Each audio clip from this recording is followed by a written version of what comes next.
Hey guys, thanks for joining me on Tanks and Fish. Today I want to talk about planting dwarf baby tears in your tank. In the brand new 10 gallon behind me, I want to go ahead and show you how I actually go through the process of planting mine. I wouldn't consider it a high-tech tank.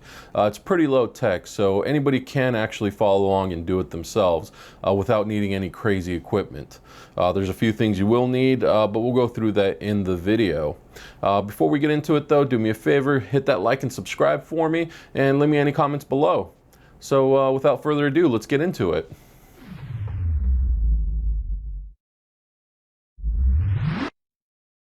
Things you're going to need are tweezers. You can see here I got a pair of tweezers with rubber grips at the end so I can grab plants by the roots and just plant them.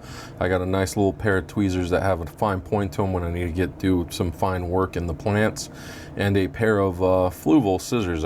You can see here I actually like these scissors, had them for a while. They've done pretty well for me. Can't speak enough about them. Love this pair of scissors.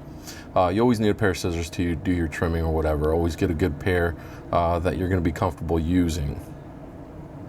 As you can tell here, we're going through the plants, we're looking them over. I've actually had these plants for about a week or two already in quarantine to make sure I don't introduce anything into my tank.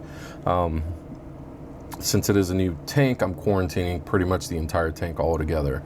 I'm not going to add these to any already established tanks, but when you're picking out plants, just make sure you look them over for any parasites or any hitchhikers that might be unwanted on there.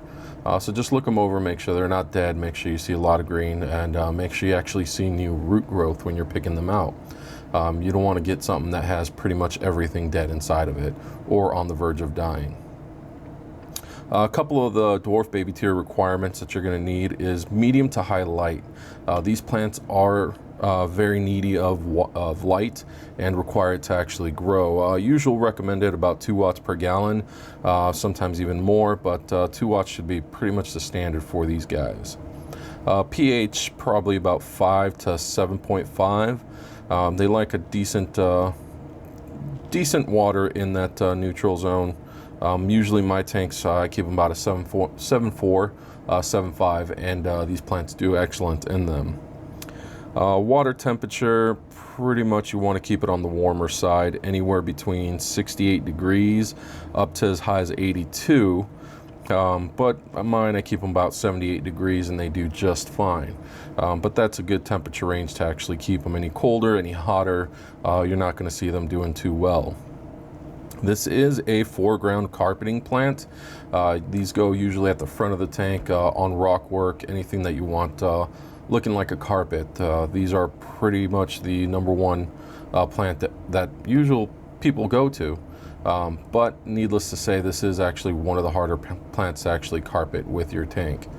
A lot of people struggle with them because of how needy these plants actually are when you get them trying to carpet.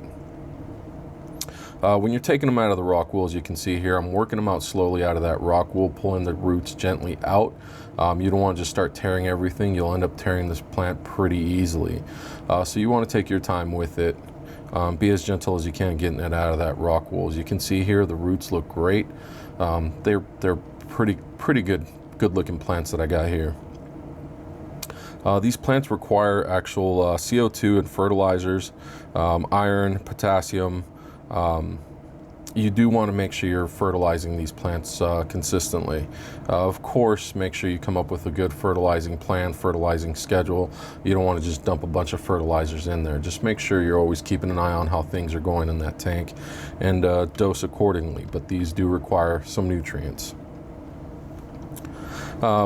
Propagating this plant is rather easy. It usually shoots out little runners off to the side, and that's how it starts carpeting. It just starts spreading itself all over the tank, attaching to your substrate or anything you really attach it to.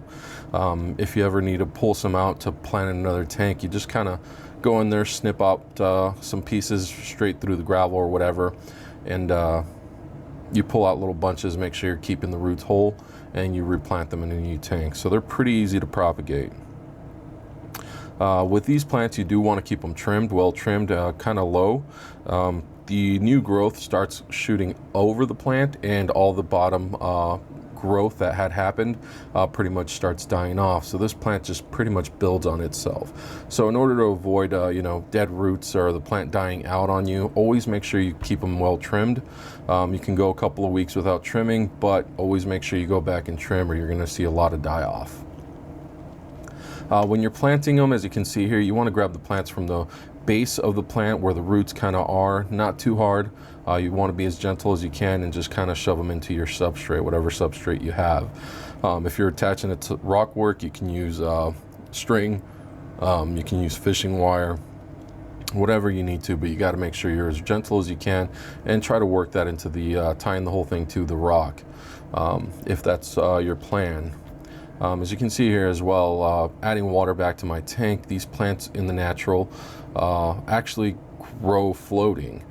They don't actually grow carpeting the bottom, they actually float. So when you fill your tank back up from a recent planting, make sure you're gently pouring that water back in there so these plants don't just go out and float on you. As you can see here, we've gotten everything planted. Of course, I probably should have went with a couple more pots, but this should be a good start to actually see some carpeting. Next couple of weeks, you'll start seeing everything kind of start growing out and spreading all over the place. So this will be good to keep an eye on for the next couple of weeks. Hopefully that was enough tips and showed you how I do it well enough so you can actually do it yourself. Again, if you have any questions, leave them in the comments below. Do me a favor, like and subscribe, and we'll see you guys on the next video. Thank you.